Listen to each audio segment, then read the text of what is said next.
Welcome back, guys, to the next part of the B74 build. As you can see in this part, we are going to be doing the shocks. I went ahead and already opened everything up and laid it out just for time's sake. It's quite a few pieces here.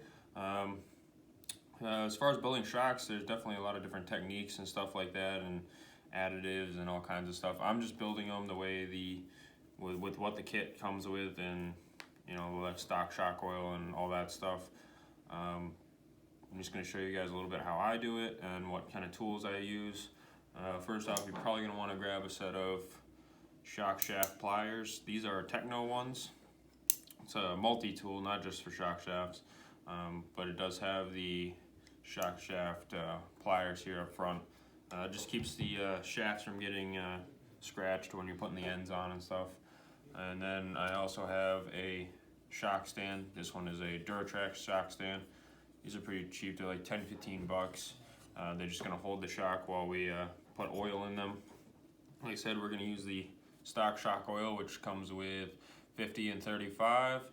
If you're following a setup, then obviously use whatever oil your setup requires. This is just what the kit comes with. The kit comes with yellow front springs and blue rears. Yeah, we're just gonna get into it. We kind of build the shocks all at the same time, so I'll just do kind of each step times 4 pretty much. There's a bit of a difference between front and rear shocks. The rears have taller bodies and longer shafts, and a different piston. Obviously the opposite for the front. Short body, shorter shaft, and different hole pistons. So just take note of that. Also the eyelet ends, there's a long one and a short one. The book tells you, you know, front or rear, so if you're following and using your book, then you'll be able to tell. It does say here to use some green slime, so I'm gonna grab some of that.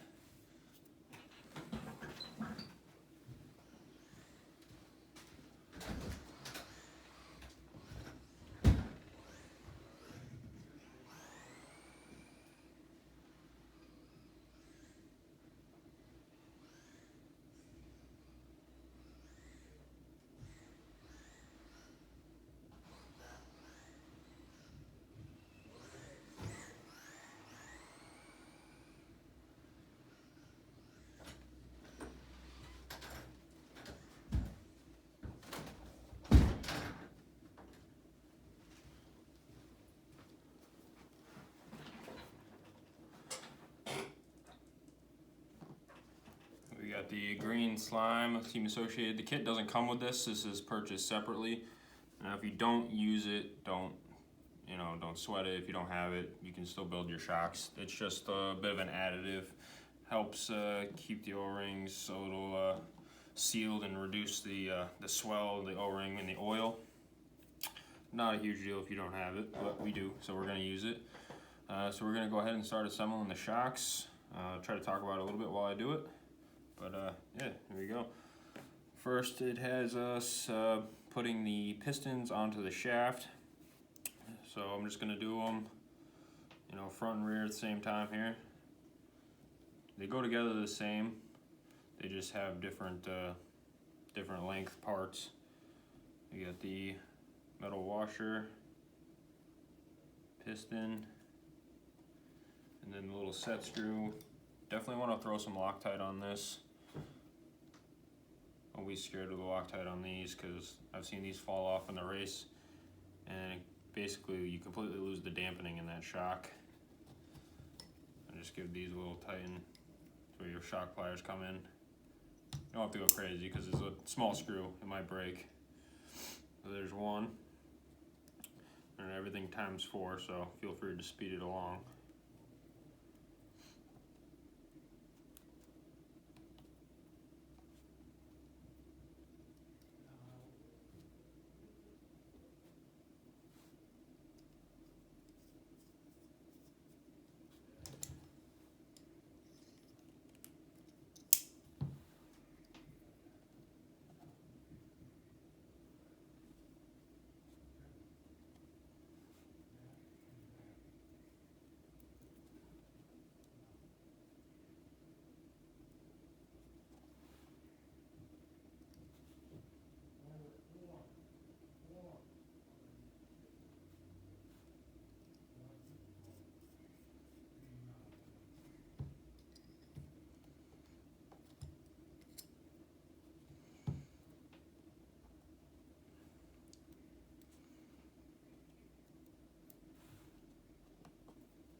Alright, so we got the pistons installed on the shafts, like so. We got a washer piston and then the screw. The front shock uses a 1.6 piston and the rear uses the 1.7. See the shaft length there too. So just take note on that. It's pretty clearly written in the book there, so should not hard to miss. And then it has us putting one limiter spacer on each one. This goes on the shaft underneath the piston. This limits our down travel or droop.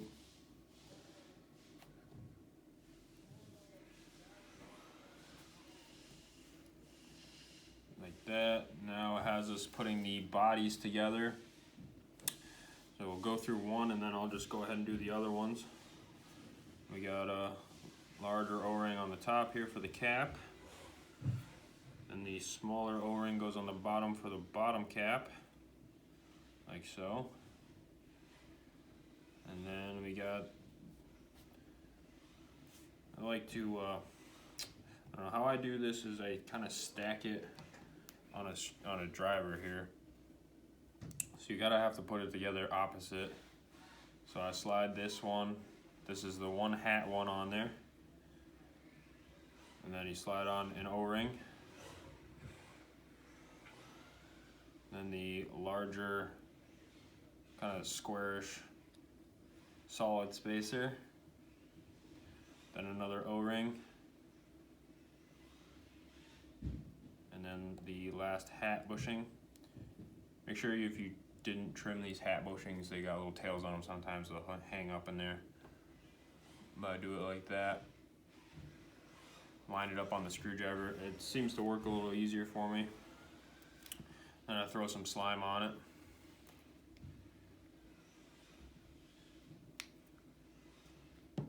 Ooh.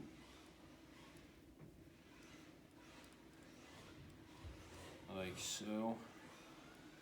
Give those a little coating. And then I go ahead and I stick it in the body. Wiggle it on there, don't pinch any O-rings. Then I gotta kind of catch the top hat with my nail and pull the tool out. The tool is, I think it's a 3mm, so it's the same size as a shock shaft, so it fits everything pretty smoothly. And then once we have those sitting in there, throw our bottom cap on. Careful with that bottom O-ring, don't pinch it. And that's it. So I'm gonna go ahead and do this 3 more times. All 3 are the same in this case. So I'm gonna go ahead and do that.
we go. We got the 4 shocks with the bottom half built there. They should all sit nicely in there, like so. Everything went together smoothly.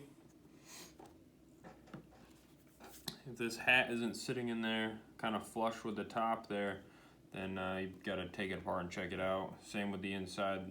Those hats are recessed to fit in the grooves. So if something's not feeling right there, then definitely take it apart, check it out. Just do it slow and you'll be fine. So now we gotta put the shafts into the bodies. Book wants you to throw some slime on the end of the shaft. This just helps the threads of the shaft go through the O-ring. Also gives a little bit of a coating on the inside of the O-ring. Make sure you put the right shaft in the right body.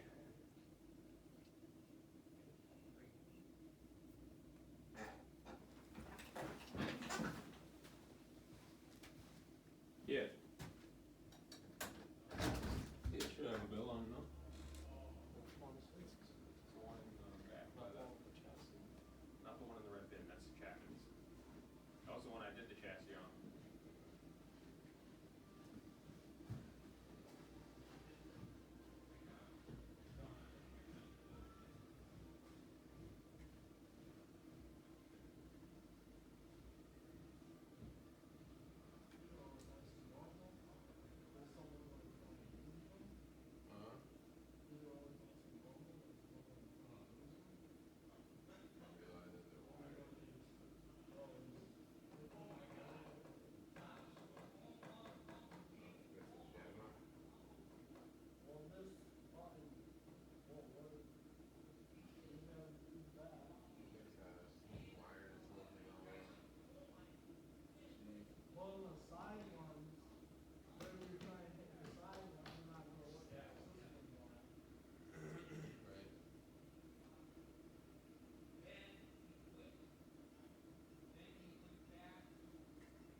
Chapman does have one over there though.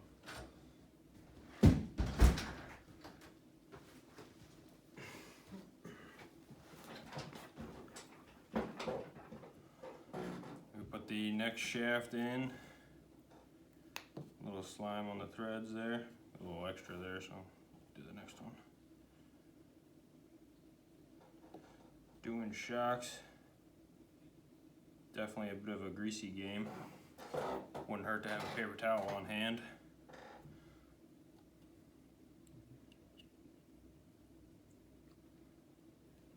And then in there, everything should go through smoothly, minimal effort. If you have to really push it through, something is not sitting right. Should just kind of slide through. So we got chocks with shafts in it now.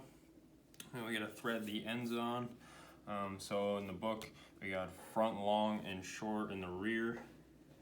These are the longer ones in the front and shorter in the rear. This is where the shock pliers really come in handy.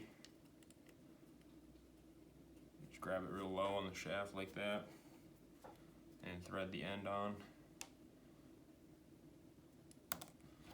Easier said than done, right? You gotta really put some pressure on them, get them started. It's okay if it's a little crooked. Just try to straighten it out as you go. Eventually it'll just start going on straight. If you're having trouble twisting them, a little trick, I'd stick the wrench through and spin it around.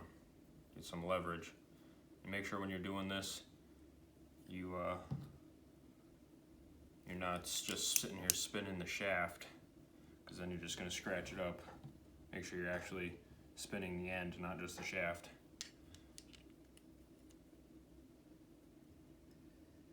like to pinch the shafts all in the same spot. And that's where I thread the end onto so they all are even. You want to make sure these thread on evenly. It does have a measurement for the stroke, so I'll measure those afterward once I get them all on there.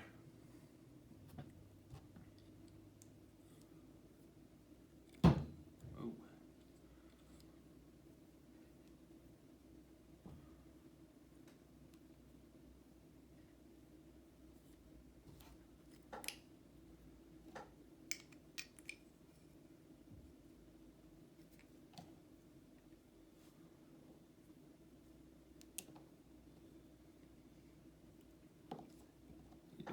Tight.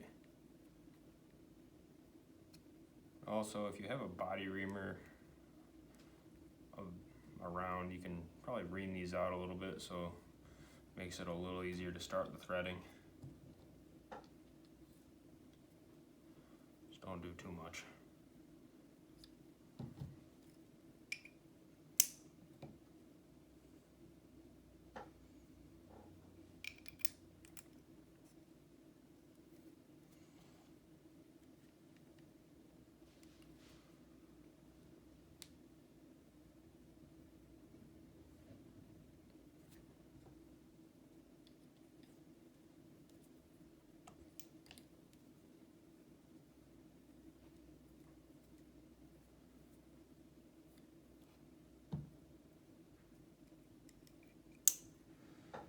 There we go.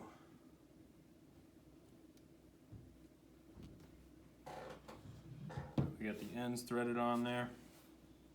I'm gonna pull these all out. Make sure we got all about the same length here.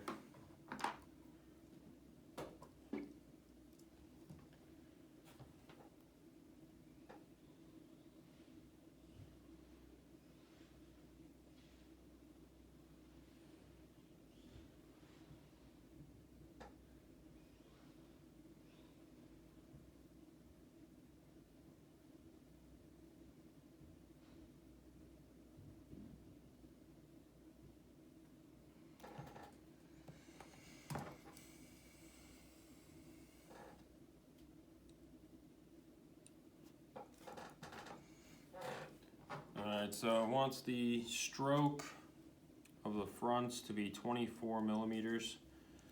So we're going to break out the caliper again. I'm going to set this to 24.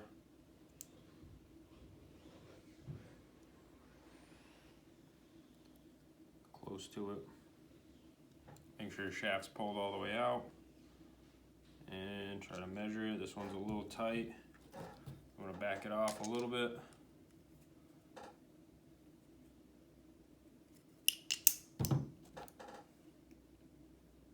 There we go. That one's 24.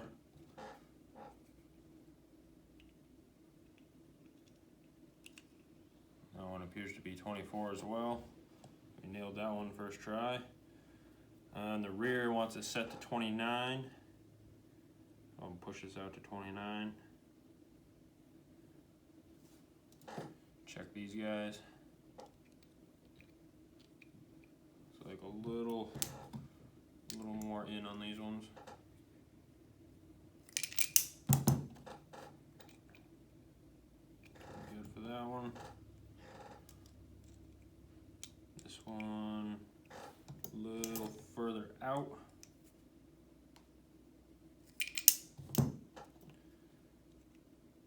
And there it is. So now we set the stroke, 29 in the rear, 24 in the front. It's written in the book here. Now we're gonna go ahead and start adding the oil and stuff. I prefer to put the collar on first, just for my holder. It fits a little better with the collar. So I'm gonna go ahead and do that. This part's a little tricky for most. This is why I see a lot of mistakes. So these O-rings actually go in a groove inside of this collar piece to keep it from unthreading itself. So you basically gotta take the O-ring, and just, man, you just gotta work it in there. It's gonna pop out and wiggle around.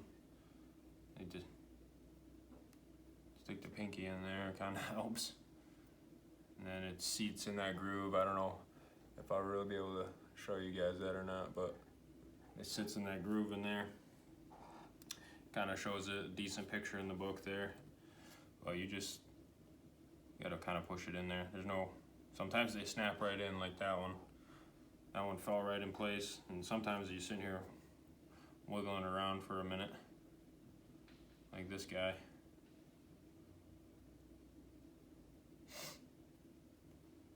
No real, I don't have any real technique for this.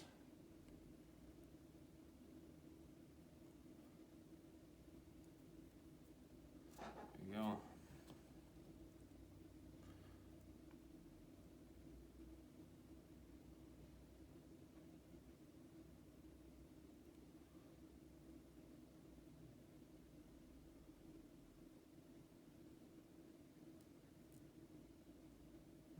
And there. So we got those in there. I'm gonna thread these on to the body. When I do this, I like to throw a little bit of slime on it. Anything really works. If you got a little bit of shock oil, and just grease up the threads a little bit. Helps grease up the O-ring a little bit. Because when we start threading these on, a little bit of grease helps it not so hard to turn. And make sure when you're threading these on the body, not to cross thread it. It's very easy, these are very fine threads. If you feel resistance, just take it back off, thread it back on.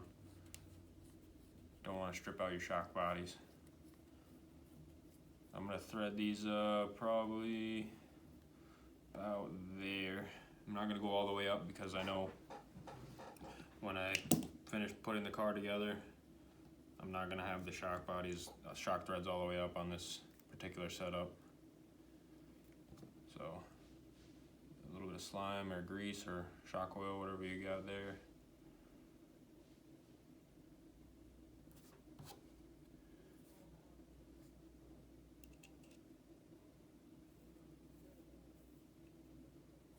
There we go. And it's the same for all 4 shocks.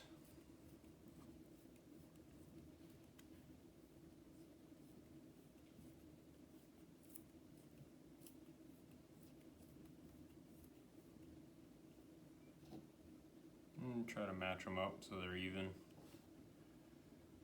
You can measure that with the caliper too if you really wanted to get it perfect.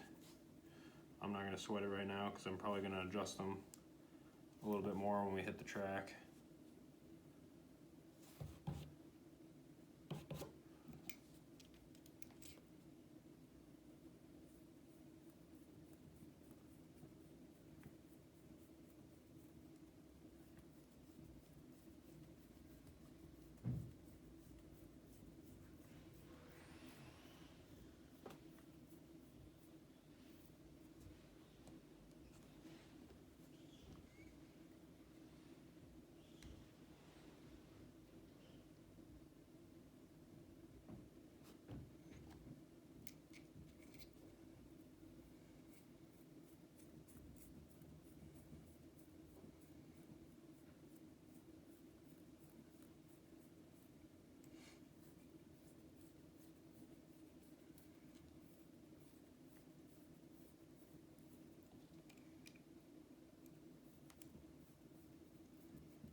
There we go, we get the shock collars on. And we're going to go ahead and do the oil. So for the oil, I'm going to bring in the shock stand. Okay, so the front shocks I'm going to put on this side. Alright, these are the fronts, and I'm going to put the rears here. We got front and rear. So the front uses a heavier fluid, which is 50 weight for this particular kit. They're usually heavier oil in front shocks, and generally most things. I'm gonna go ahead, I fill these usually about, I don't know, halfway. Don't fill it all the way up because we gotta let them bleed, which I'll explain in a second. 35 in the back.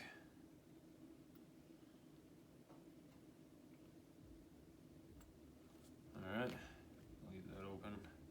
Now we gotta let the air come out of them. So you gotta get the shaft, just push it up slowly and pull it back down. You should see all kind of air bubbles. You do this, I don't know, between 5 and 10 times. Whenever you see it stop making air bubbles, should kind of feel some resistance, but it should be smooth. And just do that with all 4. Let the air, it's basically the oil getting sucked down into the O-rings. Don't do it fast, otherwise the oil it'll shoot out at you.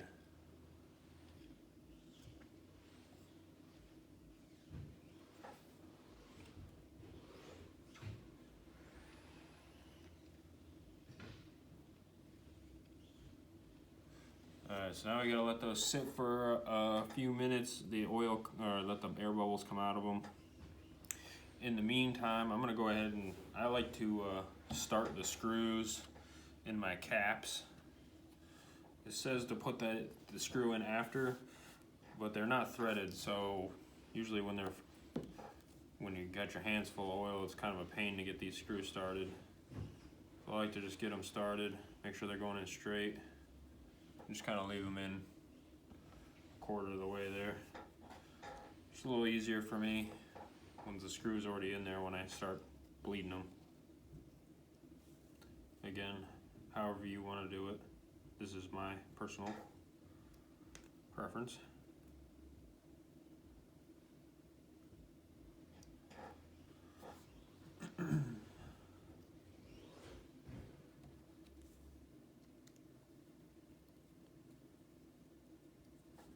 They also have shock pumps. Those are pretty cool to my, and I'm sure a few other people make them that actually put the shocks in a vacuum.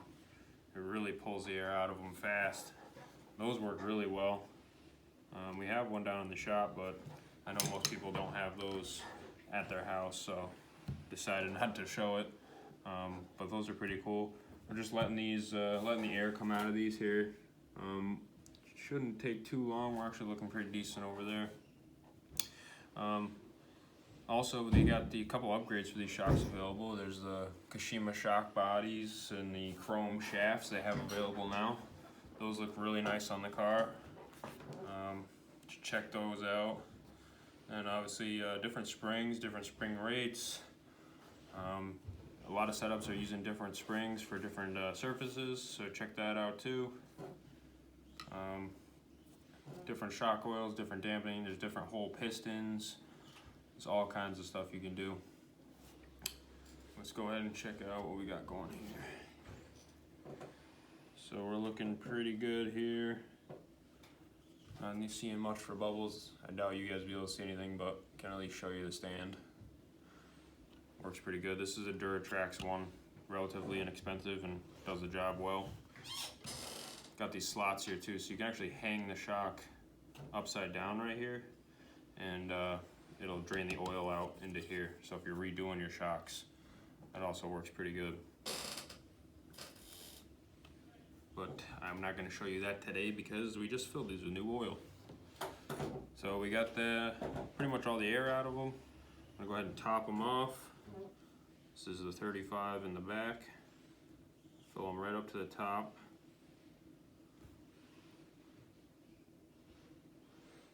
These are bleeder shocks. If you're doing bladdered shocks, you'd fill it up about 90%.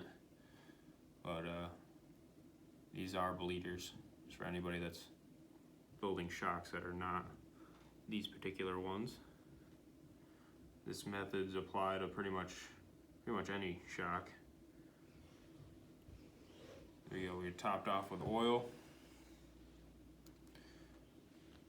We're gonna go ahead and throw the caps on these and then bleed them.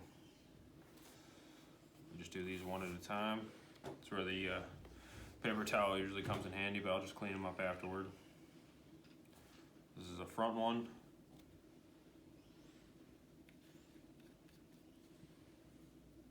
Tighten that down. I'm just gonna throw all the caps on them and then I'll bleed them.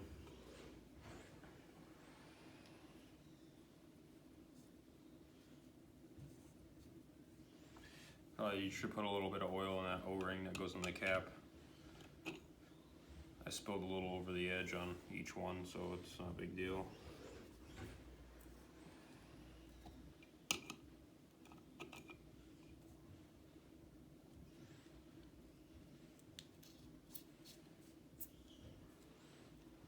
Alright, I just hand tighten those caps too. You don't have to go crazy cranking them down, because after a while they seat pretty good and they get kind of hard to take off. Alright, so we're going to go ahead and bleed this one. Now this is just how I do it. I'm sure there's different ways and other methods. But I just like to put some pressure on the shaft. Loosen the screw up to the point where it's not really in there. Then put pressure on the shaft, push it up. See the oil coming out. You feel a little resistance at the top. And when it bottoms out, tighten up the screw.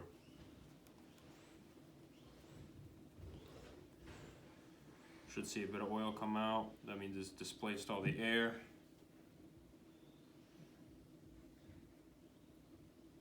And that's it. Should hear nothing. Should be pretty silent. If you hear a lot of squishing or inconsistent on the push, then you got air in there still. This one went pretty good. If you hear a little bit of squishing, it's not a big deal. Just got a little bit of air in it.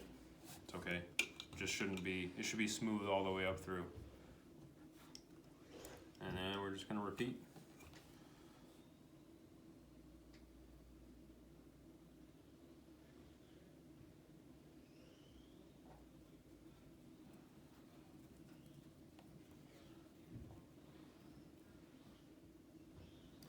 Don't over tighten those bleeder screws.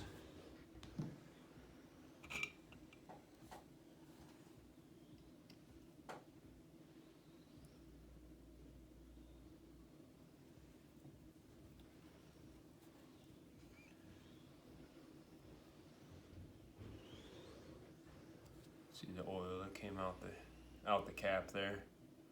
And you just wipe that up with a paper towel. I'm just gonna clean these off with a bit of motor spray and compressor afterward. I'm not sweating it, but okay, wipe it off with a paper towel. There we go, they all bled. If you don't get any oil coming out, probably want to pull the cap off, top it off, and then just re-bleed it. There we go. Bled all 4 shocks. Boom, boom, boom. This one's, you see him sucking back in. It's just the rebound. It's okay. It's perfectly normal. You put the spring on, it won't be affected. Now we're gonna put the springs on. Short springs go in the front, in this case yellow. The book calls to use all the same size, the +5s all the way around. So that's what I'm doing. Again, that's just a setup thing. Shock should feel nice and smooth, no hang-ups.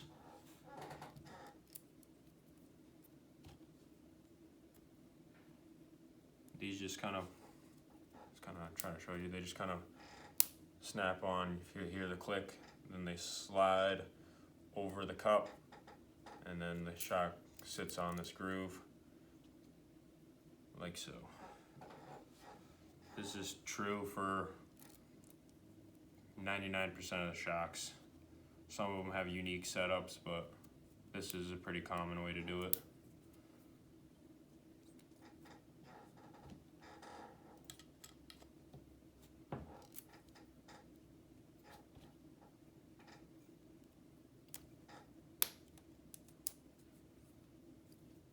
Like so. Now we have 4 shocks. Not quite done yet. I'm gonna go ahead and put the pivot ball in the bottom. You grab a pair of pliers for these. Stick them in. It doesn't matter on direction because the shaft spins around. So go ahead, get it started with your hanger, and then just pinch it. Sometimes you gotta, twist it a little bit. But they should pop in relatively easy.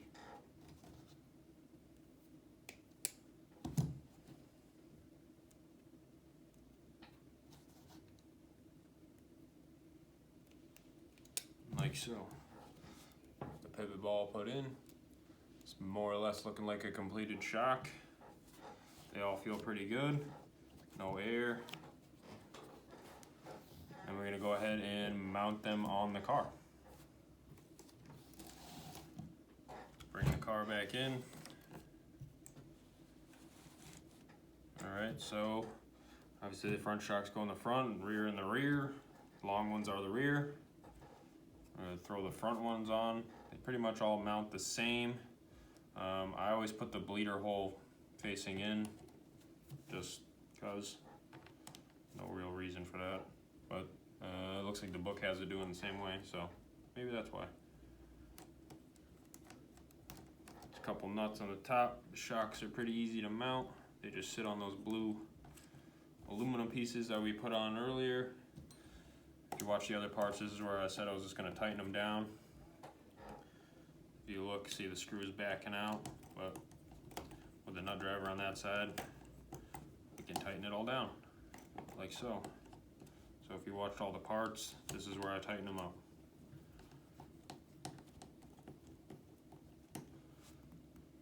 Like that. I'm going to do the same for the back.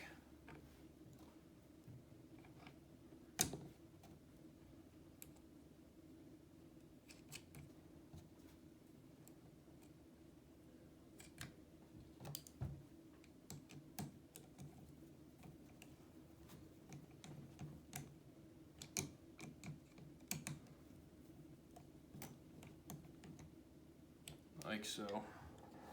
Then we got to put the bottom 4 screws in. I'll flip the car over for this one and break out the drill.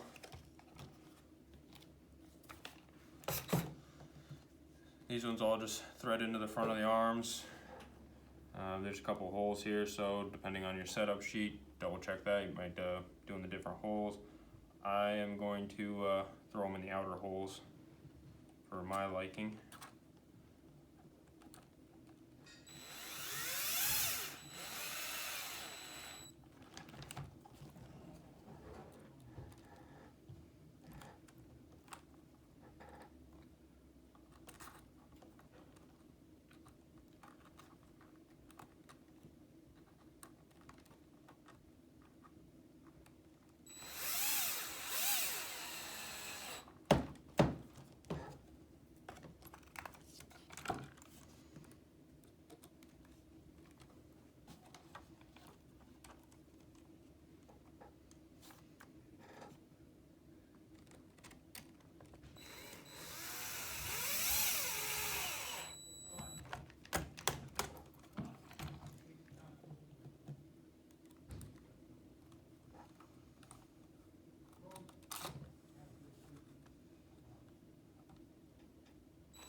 Shocks have been mounted. Again, just double check, make sure nothing's binding up. Everything feels pretty good. Shocks feel real smooth. And that's the completed front and rear shocks. Alright guys, that's it for this part. Next part is I believe mounting the servo, the battery, and the motor, and whatever speed control you're going to use. So we're going to go, I grabbed a couple electronics, we're going to do that. Thanks for watching guys, see you in the next part.